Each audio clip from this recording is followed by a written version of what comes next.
네, 안녕하세요. 주식은 역시 기릿의 히릿입니다. 안녕하세요, 기린이 분들. 오늘은 기릿의 몸 상태가 좋지 않아서 오랜만에 제가 여러분들을 만나러 왔는데요. 아무래도 기릿이 진행하는 점이 아니다 보니까 진행이 매끄럽지 못할 수 있습니다. 그래도 오늘만 잘 부탁드리겠습니다. 그럼 빠르게 보도록 하겠습니다. 오늘 코스피는 사실상 보합, 코스닥은 1% 하락하는 모습을 보였습니다. 하지만 하락 종목이 상승 종목보다 많아서 체감 지수는 더 안 좋았을 수 있겠네요. 코스피는 여전히 쉬어가는 모습을 보였고요. 삼성전자는 60일선을 지지하는 모습입니다. 코스닥은 120일선을 만나러 가는 모습이고요. 에코프로비엠은 오늘도 3% 하락합니다. 매동을 보도록 하겠습니다. 개인은 매도, 외국인과 기관은 매수하는 모습인데요. 모두 금액이 크지 않고 다들 관망하는 듯한 모습입니다. 연기금의 매수 상위를 보도록 하겠습니다. 대한전선, HMM, 하나금융지주, HD현대중공업, NC소프트, 그리고 순매도 순위를 보면요. 삼성전자, 한국전력, 이오테크닉스, 하이브, JYP를 매도합니다. 오늘의 증시 포인트입니다. 미중 무역 갈등이 심해지고 있죠. 미국에서는 태양광 양면 패널에도 관세를 부과할 수 있다고 합니다. 그리고 조선주가 신고가를 속출하고 있는 모습이고요. JYP가 실적 쇼크를 내면서 주가가 급락하는 모습을 보였습니다. 그리고 전력 슈퍼사이클은 지속되는 모습인데요. 변압기와 전선 수출이 좋다고 합니다. 그리고 원전 해체에 첫 발을 내디뎠다는 모습이고요. 애플이 삼성 디스플레이와 폴더블 협력을 한다는 소식이 나오기도 했습니다. 환율은 1369원, 원자재는 구리가 상승하는 모습을 보였습니다. 아시아 증시에서는 니케이가 0.1, 상위종합이 0.3 하락하는 모습을 보였으며 항생은 0.4%가 올랐습니다. 미국 선물은 소폭 상승 중인 모습이고요. 선물 옵션을 봤을 때도 큰 움직임은 없었고 외국인의 콜옵션 매도가 있었습니다. 쇼핑 목록을 보도록 하겠습니다. 개인은 삼성전자,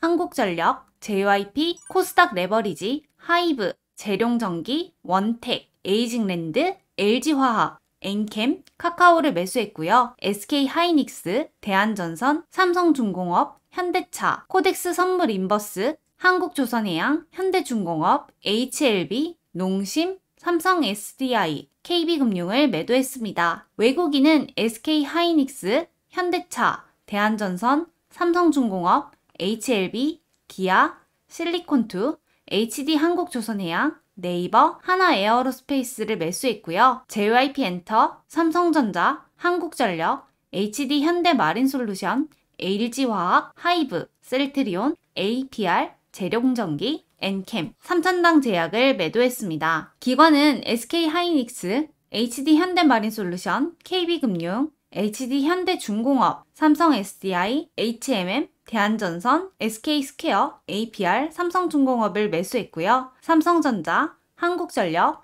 코스닥 레버리지, JYP엔터, HD현대일렉트릭, 하이브, 에이징랜드, 원택, 기아, 네이버, 파마리서치를 매도하는 모습입니다. 주요 일정을 보도록 하겠습니다. 내일은 미국 생산자 물가지수와 MSCI 분기 리뷰가 있고요. 15일 수요일은 증시가 휴장입니다. 그리고 미국 소비자 물가지수가 발표된다고 하네요. 오늘의 특징주를 보도록 하겠습니다. 전력설비, 원전, 조선. 오늘도 전선 전력설비 관련주들이 좋은 모습을 보였습니다. AI의 전력이 중요하다는 평가 속에서 전선주들이 상승하는 모습을 보였고요. KBI 메탈 상한가, 대한전선 24% 상승, 대원전선 6% 상승, MSCI 분기 리뷰를 앞두고 있어서일까요? HDI 현대일렉트릭 같은 경우에는 1% 하락하는 모습입니다. 원전 관련주들이 좋았습니다. 영국 정부와 신규 원전 건설 협의 중이라는 소식과 원전 해체에 관련된 소식이 나오며 원전주가 상승하는 모습을 보였습니다. 우리기술 21% 상승, 비츠로테크 5% 상승, S&T에너지 15% 상승, 두산에너빌리티 2% 상승, 조선주가 좋았습니다. 슈퍼사이클 기대감 속에 일부 조선주들이 장중 52주 신고가를 달성하기도 했습니다. HD현대중공업 5% 상승, HD한국조선해양 5% 상승, HD현대마린솔루션 7% 상승, 삼성중공업 2% 상승.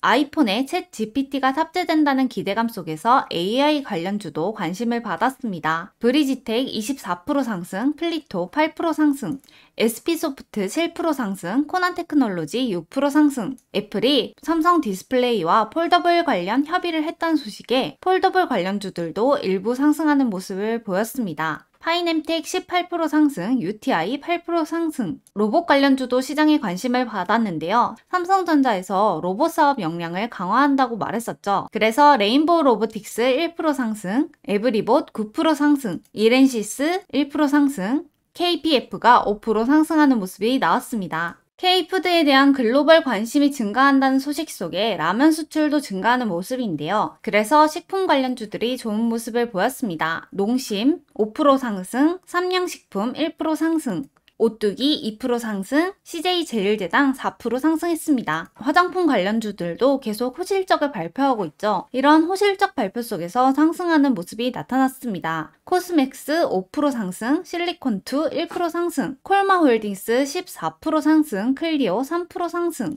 한편 엔터주에서는 JYP가 1분기 어닝 쇼크를 기록하면서 투자 심리가 악화되는 모습이 나타났습니다. JYP 13% 하락, SM 5% 하락, 하이브 3% 하락, YG엔터 3% 하락. 2차 전지는 포드가 감축한다는 소식과 전기차가 현재 캐즘이라는 분석 등 전방 산업 분위기가 좋지 않은 모습을 나타내면서 하락하는 모습이 나타났습니다. 에코프로 BM 3% 하락, 에코프로 머티리얼즈 3% 하락. 참고로 에코프로 머티리얼즈 같은 경우에는 오버행 우려까지 있다고 합니다. 포스코 퓨처엠 1% 하락. 한편 LNF 같은 경우에는 실적은 좋지 않았지만 그래도 희망적이라는 분석에 2%가 상승하는 모습입니다. 개별주를 보면 원택이 1분기 실적 쇼크로 급락하는 모습이 나타났는데요. 원택 22% 하락. 현대리바트는 지난주에 역대 최대 실적을 발표했죠. 이러한 모멘텀이 이어지며 오늘도 상승하는 모습을 보였습니다. 21% 상승. 자, 이렇게 오늘의 시황 정리는 끝이 났습니다. 내일 장은 조금 더 좋길 바라봅니다. 지금까지 시청해주셔서 감사합니다. 히릿이었습니다. 빠이요.